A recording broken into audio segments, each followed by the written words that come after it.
What did the Confederates fight for? The Confederates explicitly fought for slavery.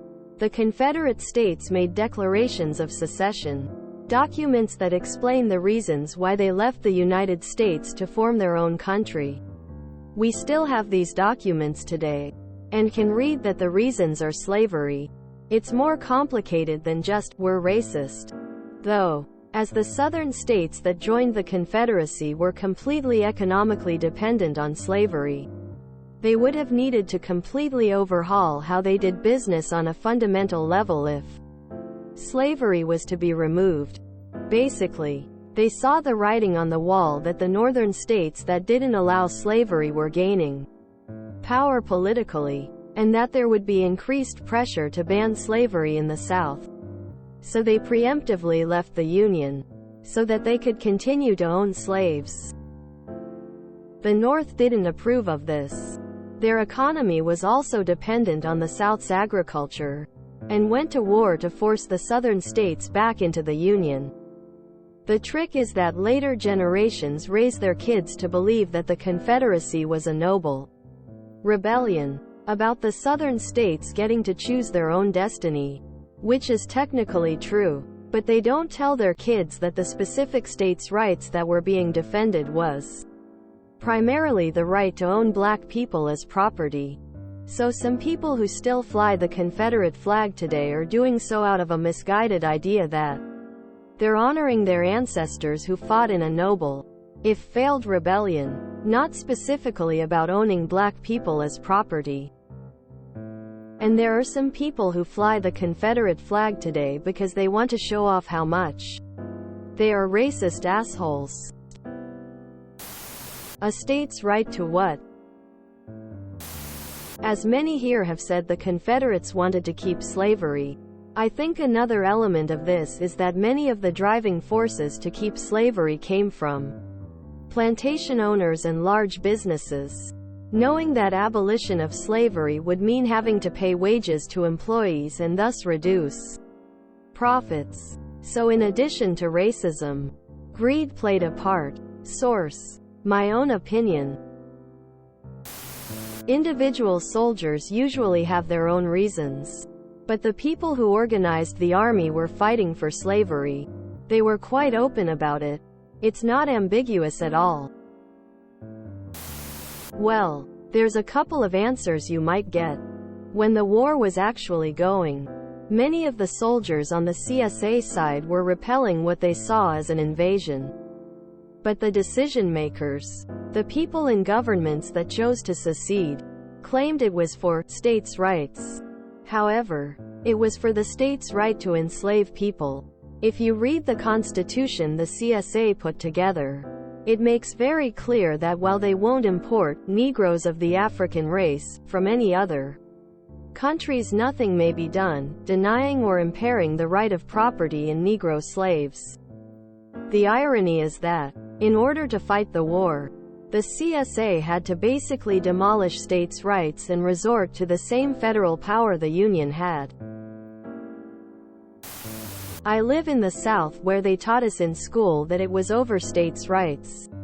But it was really the states' right to own slaves. They fought to keep humans enslaved. The northern states wanted to outlaw slavery. The southern states didn't. The northern states had the votes and were going to force the issue.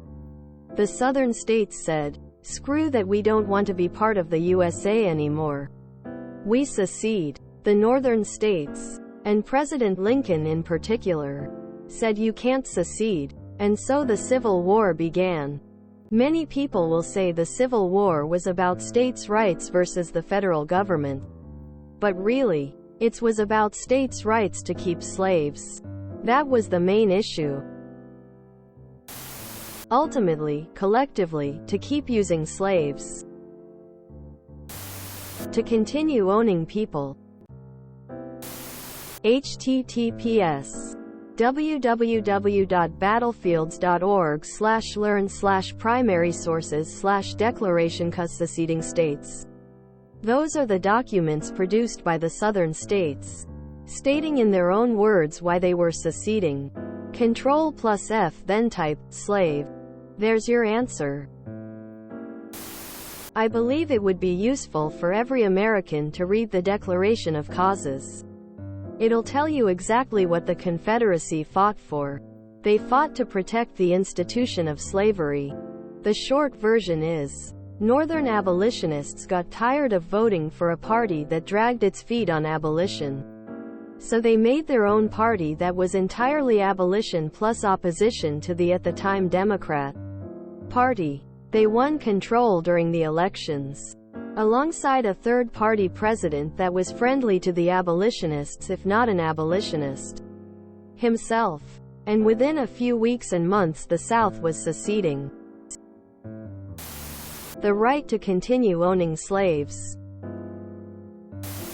So they say it's states' rights, but it was slavery. Before the Civil War, the balance between slave states and free states was fragile. With every new state added, the opposite side wanted another state added. When Lincoln became president, this erupted due to him being very outspoken against slavery.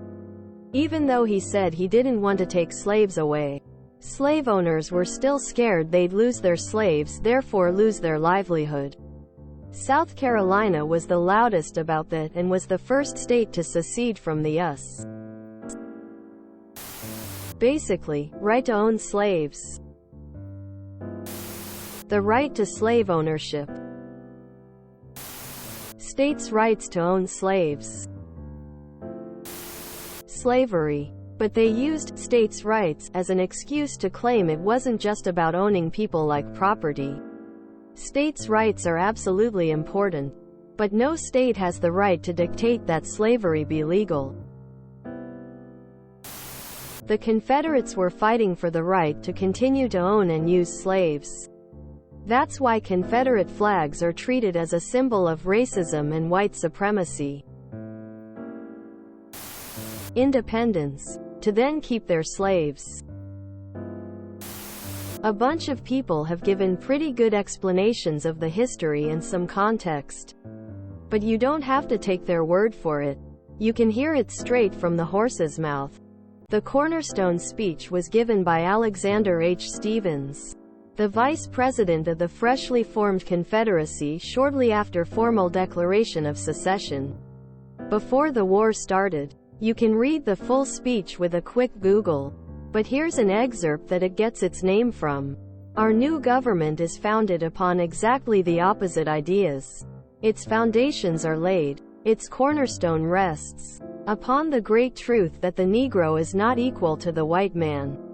That's slavery. Subordination to the superior race is his natural and normal condition. It's pretty hard to misunderstand that or interpret it in another light. So instead, apologists tend to say that's not really what he meant. Stephens himself tried to walk it back after they lost. But from the beginning of the war it was quite clear what it was about. The letters of secession can also be found, and they are similarly white supremacist. Though not quite as brazenly, cartoonishly so. If you enjoyed this video, please check out our playlists full of similar content. Epic Aircast is like doom scrolling for your ears. Please like, share, and subscribe.